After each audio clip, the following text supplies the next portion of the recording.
আমার মহিলার জীবনের সমস্ত গুণা তুমি মাফ করে দাও।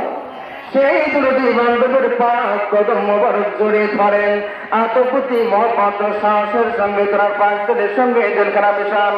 ওসিলা নিয়ে চলে যান এনায়তপুরে দরবার শরীফে ধরেন আমার যাদের পাক কদম মোবারক আতপুতি মহব্বত সাহসের সঙ্গে তোমার পাঁচদের সঙ্গে জেলখানা মিশান ওসিলা নিয়ে চলে যান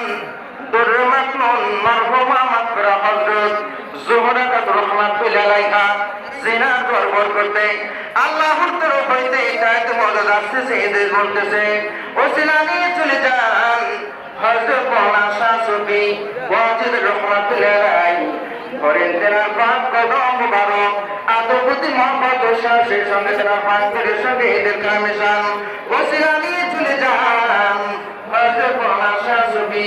রাসূলুল্লাহ রাহমাতুল্লাহি আলাইহি ভারতের পাক কদম মুবারক আতপুতি মোহাম্মদ শাহের সঙ্গে তেনার পাকের সঙ্গে এদের কামিশান ওসিলা নিয়ে চলে যান শরীয়তে শরীফ যেখানে আমাদের তরিকার ইমাম তরিকার বাদশা তরিকার হানামা হযরত মুজাদ্দিদ আল-ফিসারি গাজী রামেশান ওসিলা নিয়ে চলে